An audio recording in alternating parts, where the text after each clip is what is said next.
गृण्वन्तो विश्वमार्यं गृण्वन्तो। विश्व रूप युद्ध प्रारंभ हो गया। श्री कृष्ण की सलाह से धृष्टद्युम्न पांडव दल के मुख्य सेनापति हुए। अर्जुन, जिसके सारथी श्री कृष्ण थे, सारी सेनाओं का संरक्षक बना। भिन्न भिन्न सैनिकों के अलग अलग सेनापति भी थे। अर्जुन ने कृष्ण से कहा, मेरा रथ दोनों सेनाओं के बीच में ले चलिए, जरा हम देखें तो सही हमें किन किन योद्धाओं से लड़ना है। कृष्ण रथ को हाँक ले चले। अर्जुन ने जिधर दृष्टि डाली उसे दोनों दलों में अपने संबंधी ही संबंधी दिखाई पड़े। कहीं दादा, कहीं चाचा, कहीं ताऊ, कहीं शव ससुर, कहीं साला, कहीं मामा, कहीं भांजा, कहीं पुत्र, कहीं भतीजा, कहीं गुरु, कहीं गुरुपुत्र। सभी तरफ यही दृश्य था। युद्ध इनमें होगा, ये एक दूसरे का खून करेंगे, यह सोचकर उसका जी कांप उठा। अनेक अस्त्र शस्त्र चलाना सीखा। आज उन्हीं पर अस्त्र चलाने होंगे जिन्हें आज तक बाबा कहते रहे। आज उन्हें मृत्यु बन ललकारना होगा, यह असंभव है। फिर इस नर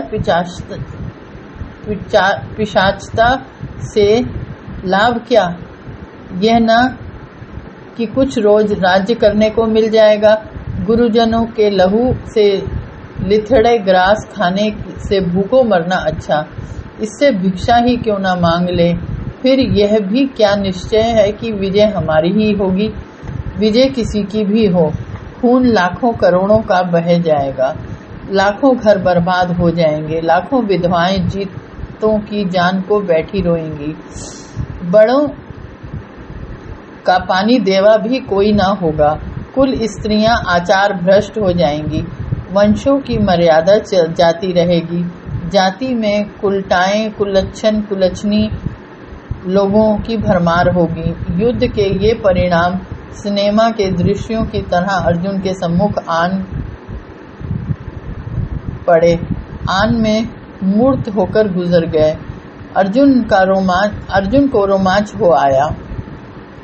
वह रथ में ही गांडीव छोड़कर बैठ गया। उसने कृष्ण को स्पष्ट कह दिया, मैं नहीं लड़ने का। अर्जुन के इस विषाद का उपाय श्री कृष्ण ने गीता के उपदेश से दिया।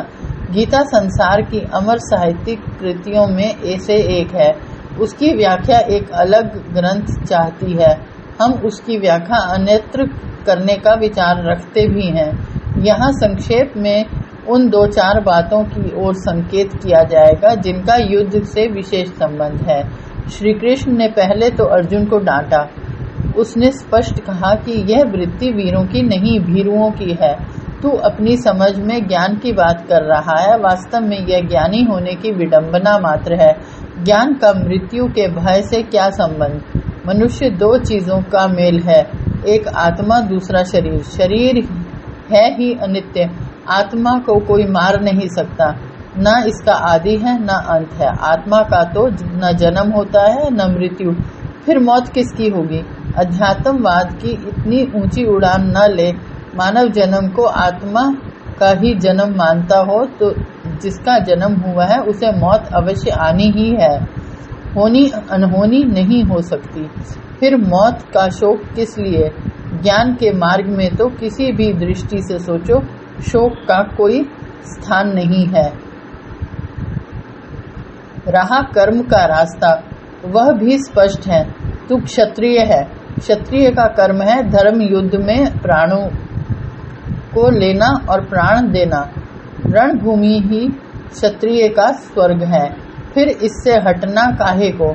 रहा यह संदेह कि हमारी विजय हो या उनकी किसी की भी विजय हो। असंख्य विधवाएं, असंख्य अनाथ, संतानहीन वृद्ध, असंख्य आचार भ्रष्ट कुल और कुलांगनाएं, एक शब्द में सारी जाति की जाति धर्म कर्म रहित हो जाएगी। यह अनाधिकार चिंता है। मनुष्य का अधिकार है कर्म कर। फल का निर्धारण उसके हाथ में नहीं है। मनुष्य को कर्म करना ही फल की कामना से रहित होकर चाहिए। वास्तव में निष्काम कर्म ही सच्चा ज्ञान है और ज्ञान पूर्वक किया गया कर्म उत्तम क्रिया है। इस स्थान पर आकर ज्ञान और कर्म एक हो गए हैं। जब तक कर्म स्वार्थ सिद्धि के लिए किया जाता है तब तक वह बंधन का, हृदय के संकोच का, दीनता अर्थात दासता का हेतु रहता है। वही कर्म स्वार्थ के स्थान में यथार्थ करो, उसका स्वरूप ही बदल जाता है। अब उसी कर्म से बंधन नहीं, स्वाधीनता, हृदय का संकोच नहीं, फैलाव, दासता नहीं, स्वाधीनता, स्वामित्व का भाव निष्प्रण हो जाता है। फल की मोहताजी ही मोहताजी है और फल की बेपरवाही हो तो फिर बादशाही है। यज्ञ का अर्थ है सृष्टि का के लिए कर्म करना। जिस संसार की मिट्टी से हमारा शरीर बना है उसी के भले के लिए इस शरीर को लगा देना। ऐसा कर्म करने से मनुष्य एक साथ सन्यासी और त्यागी भी रहता है और योगी अर्थात कर्म मार्ग का राही भी रहता है।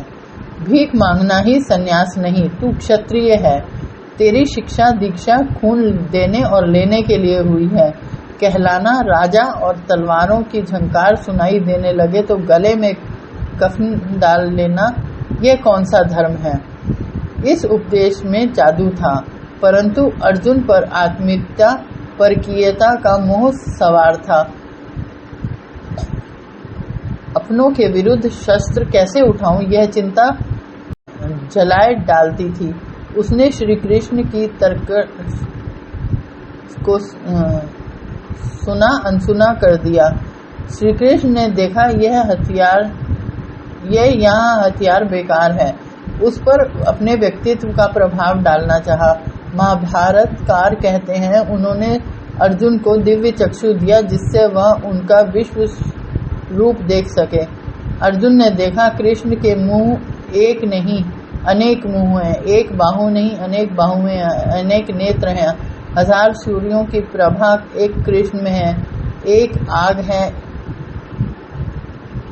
कि आकाश पाताल में छाई हुई है और उसमें देव दानव सब प्रवेश कर रहे हैं। कोई डर कर भागा जा रहा है, कोई हाथ जोड़े स्तुति कर रहा है, कराल काल मुंह खोले खड़ा है और मनुष्य जैसे पतंगे प्रदीप की ज्योति पर गिर गिरकर भस्म हुए चले जाते हैं। अर्जुन डर गया। उसने पूछा, महाराज इस भयानक रूप का क्या अभिप्राय है। कृष्ण ने कहा, यही कि मैं यम हूँ।